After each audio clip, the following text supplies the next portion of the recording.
ओम भूर्भुवः स्वः तत्सवितुर्वरेण्यं भर्गो देवस्य धीमहि धियो यो न प्रचोदयात्।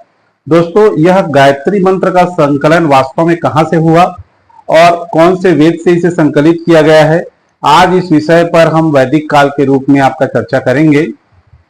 प्राचीन इतिहास की इस कड़ी में आज हम वैदिक काल पर चर्चा करेंगे। सबसे प्राचीनतम वेद है ऋग्वेद। 1500 से 600 ईसा पूर्व के काल को वैदिक काल कहा जाता है।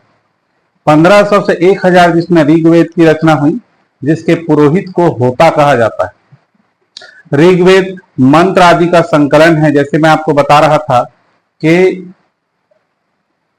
गायत्री मंत्र ओम भूर्भुवः स्वः कहां से लिया गया है, आपका ऋग्वेद से लिया गया है।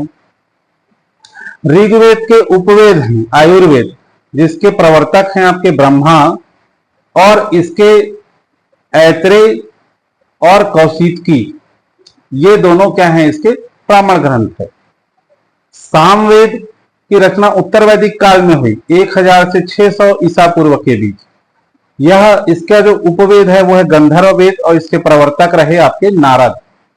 सामवेद गान का संकलन है, संगीत का संकलन है। साथ ही यजुर्वेद में यज्ञ विधानों को बताया गया है, और इसका उपवेद है वह धनुर्वेद है। और धनुर्वेद के जो प्रवर्तक हैं आपको पता है विश्वामित्र, जिन्होंने राम और लक्ष्मण को धनुर्विद्या में पारंगत किया था। तो ऐसा आप जोड़ के भी याद रख सकते हैं। साथ ही यजुर्वेद में यज्ञ विधान को बतलाया गया है कि पृथ्वी पर रहने वाले व्यक्ति कैसे प्रकृति के साथ तदात्म्य स्थापित करते हैं। साथ ही आपका यजुर्वेद के बाद आता है आपका अथर्ववेद।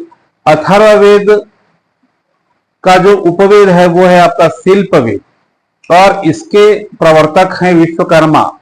कहा भी जाता है कि वास्तु के पुत्र विश्वकर्मा ने जिसने शिल्प कला दर्शाई है, तो इसलिए शिल्पवेद को जोड़ के याद रखेंगे आप विश्वकर्मा।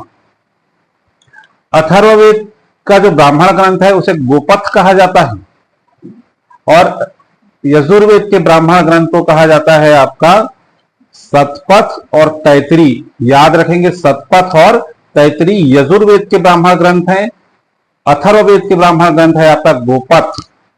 साथ ही साथ आपका इसके जो पुरोहित होते हैं उसे ब्रह्म कहा जाता है, और यजुर्वेद के पुरोहित हैं जो पाठ करता है उसे अध्वर्य, और सामवेद के जो पाठ करता है उसे आपका गंधर्व, और ऋग्वेद के जो पाठ करता है उसे होता कहा जाता है।